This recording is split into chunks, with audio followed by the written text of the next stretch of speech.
জয়রাম। আশ্রম প্রতিষ্ঠা সম্পর্কে কিছু কথা।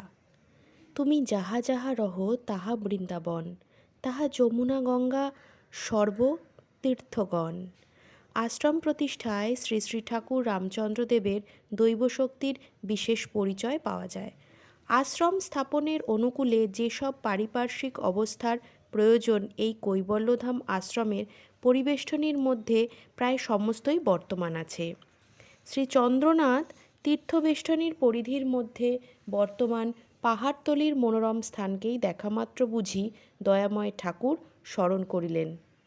ত্রেতা যুগের স্মৃতি বিজড়িত সম্যক ঘটনাবলী।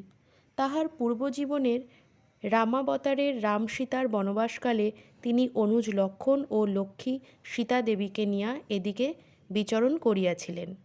সেই সীতাকুণ্ড, সেই লক্ষণকুণ্ড, সেই রামগড়, রামকূট এবং রাবণ কর্তৃক আনীত আদিনাথ শিবলিঙ্গ স্থান, এই সমস্ত তীর্থমণ্ডলী অধ্যুষিত চট্টল গৌরব কবি নবীনচন্দ্র সেনের শৈল কিরীটিনী সাগর কুন্তলা শস্য শ্যামলা জননী চট্টলার এক নিভৃত কাননভূমির সাধনকুঞ্জে তিনি তাহার মঙ্গলহস্তের আশীর্বাদ প্রদান করিয়া আশ্রম রচনার অনুমতি দিলেন ভক্তবৃন্দকে। কৈবল্যধাম আশ্রম শৈলপরি নির্মিত হইয়া শৈল কিরীটিরূপে পরিদৃশ্যমান। বঙ্গোপসাগর এই আশ্রমশৈলের পদভূমি পরিধৌত করিয়া পরিব্রতা রমণীর শিরভূষণ কুন্তলগুচ্ছের ন্যায় তরঙ্গায়িত হইয়া মহাসমুদ্রের দিকে ধাবমান হইয়াছে। এই আশ্রমের চতুর্পার্শ্বস্থ স্থান এবং আশ্রম পাহাড়ের চূড়াভূমি সূক্ষ্মদেহীর আবাসস্থল ও জয়ন্তীমা সদৃশা বিদেহী অশরীরী দেবীদের যজ্ঞস্থল যে ছিল সে বিষয়ে কোনো সন্দেহ নাই। নিম্নবর্ণিত ঘটনাবলী এবং পর্যালোচনা হইতে বহু নিগম তথ্যের উদ্ঘাটন হইবে। জয়ন্তীমার বিচ্ছেদনল পত্রখানা দক্ষিণ মেরু হইতে লিখিত হইয়াছে। চিন্তাহরণবাবু লিখিয়াছেন, ইনি মেরুপৃষ্ঠ ঋষি। আমারও তাহাই মনে হয়। হিন্দু ধর্মে আসন শুদ্ধি মন্ত্রে দেখি, আসন মেরুপৃষ্ঠে ঋষি সুতলশ্চন্দ কূর্ম দেবতা আসন পবেশনে বিনিয়োগ।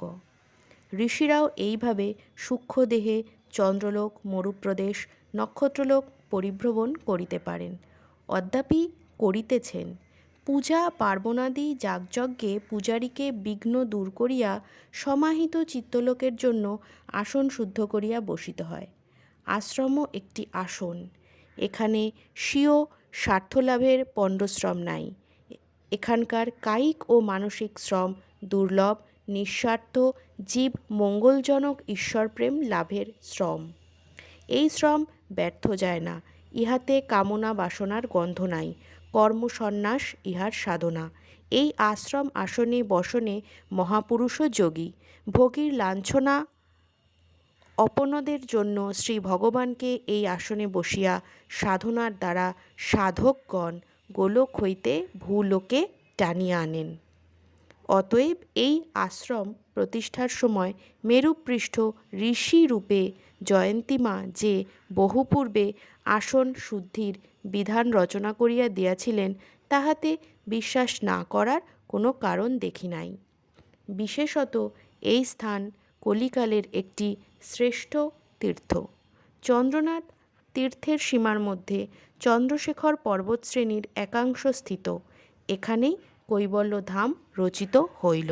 জয় রাম, জয় রাম, জয় রাম, জয় গোবিন্দ।